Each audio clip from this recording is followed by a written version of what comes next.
Bom dia, boa tarde, pessoal, depende da hora que você está vendo o vídeo. Vamos começar nossa videoaula hoje fazendo o exemplo 1 da folha de atividade de vocês. Vamos lá? Então, pessoal, a primeira coisa que você precisa fazer é pegar as coordenadas de cada vértice do triângulo que você vai calcular a medida dos lados, não é? Para que depois você consiga classificar quanto a essas medidas, se ele é isósceles, escaleno ou equilátero. Então, nós vamos pegar aqui o primeiro vértice. O vértice A, ele está nas coordenadas 1 para x e 3 para y. O vértice B, ele está na coordenada 3 para x e 5 para y. E o vértice C, ele está nas coordenadas 7 para x e 1 para y. Então, pessoal, quanto que mede uma linha reta? Quanto que mede uma reta escrita no plano? A medida de uma reta, ela vai ser sempre a distância entre dois pontos.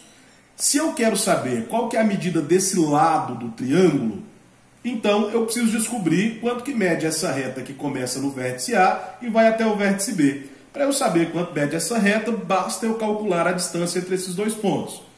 Lembrando da fórmula da distância entre os pontos, que ela diz que a distância entre os pontos vai ser igual a raiz quadrada de x de B menos x de A elevado ao quadrado mais y de B menos y de A elevado ao quadrado.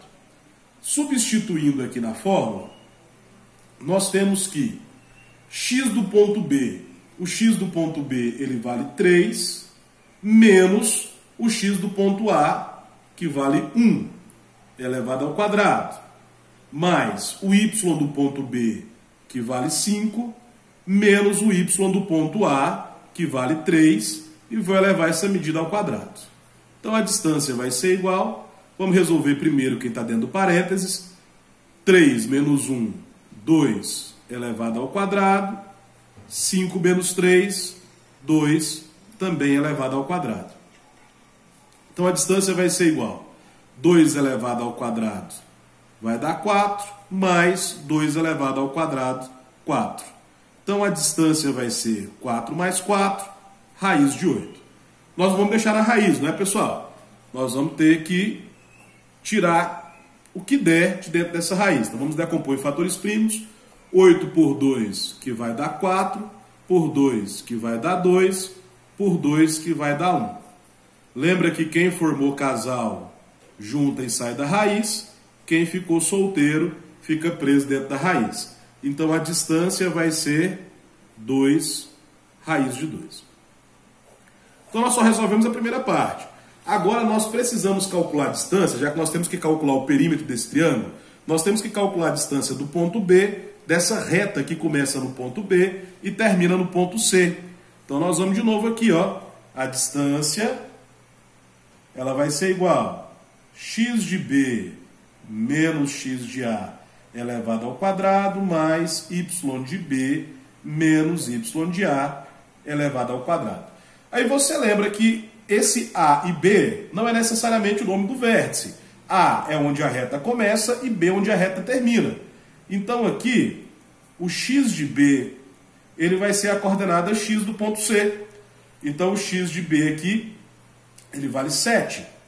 Menos o x de A, que vai ser a coordenada x do ponto B, que vale 3, elevado ao quadrado, y de B, que vale 1, menos o y de A, que vale 5, e vou elevar esse valor aqui ao quadrado. Então a distância vai ser igual. Se eu tenho 7 e devo 3, eu fico com 4 elevado ao quadrado. Se eu tenho 1 e devo 5, eu fico devendo 4 elevado ao quadrado. Então a distância vai ser igual. 4 elevado ao quadrado, 16. Base negativa, expoente par é positivo. 4 elevado ao quadrado, 16. A distância vai ser igual. 16 mais 16, 32. Mais uma vez, a gente vai tirar o que dá para tirar da raiz. Então nós vamos decompor o 32. 32 por 2 vai dar 16. Por 2 que vai dar 8, por 2 vai dar 4, por 2 vai dar 2, por 2 vai dar 1.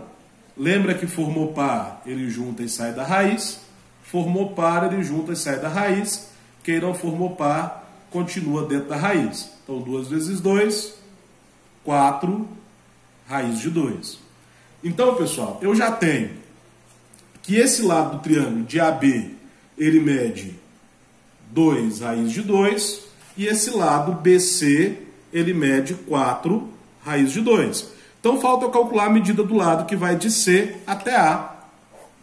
E eu vou calcular essa distância também. Então, a distância, a fórmula é a mesma, x de B menos x de A elevado ao quadrado, y de B menos y de A elevado ao quadrado. Lembra que os valores de B é do ponto final, então se a reta começa em C e termina em A, eu tenho que x de B ele vale 1, menos o x de A, que ele vale 7, elevado ao quadrado. Y de B ele vale 3, menos o y de A, que vale 1, elevado ao quadrado. Então, a distância vai ser igual. Se eu tenho 1 e devo 7, eu vou ficar devendo 6, elevado ao quadrado. Se eu tenho 3 e devo 1, eu vou ficar com 2, elevado ao quadrado. Então, a distância, base negativa, expoente par é positivo, 6 elevado ao quadrado, 36. 2 elevado ao quadrado, 4. Então, a distância vai ser raiz de 40. Mais uma vez, a gente vai decompor esse 40. Então, 40 por 2 que vai dar 20, por 2 que vai dar 10, por 2 que vai dar 5 e por 5 que vai dar 1. Quem fez casal sai da raiz. Olha aqui, ó. Esses dois, eles estão dentro da raiz, eles não conseguiram formar casal, é uma dupla, mas eles são diferentes. Então, eu não posso juntá-los para tirar da raiz. Então, eu multiplico. 2 vezes 5, 10. Então, eu tenho que a distância entre esses dois pontos vai ser 2 raiz de 10, beleza, eu já tenho a medida, ó, do último lado do meu triângulo. E aí ele pediu para você classificar quanto a medida dos lados. Aí você se lembra que quando todos os lados eles têm a mesma medida, o triângulo ele é chamado de equilátero. Quando eu tenho dois lados com a mesma medida, o triângulo ele é isósceles. Quando todos os lados têm medidas diferentes, o triângulo é escaleno. Então, esse triângulo aqui nosso, né, pessoal? Todos os lados têm medidas diferentes. Então, ele é escaleno. Para a gente calcular o perímetro, nós vamos somar a medida de todos os lados. Então, você só pode somar os que têm raízes iguais. Então, raiz de 2, 2 raiz de 2, mais 4 raiz de 2, eu tenho 6 raiz de 2. Esse que dentro da raiz aqui está o 10, não dá para eu somar. Então, o perímetro desse triângulo vai ser 6 raiz de 2 mais 2 raiz de 10, e ele é um triângulo escaleno.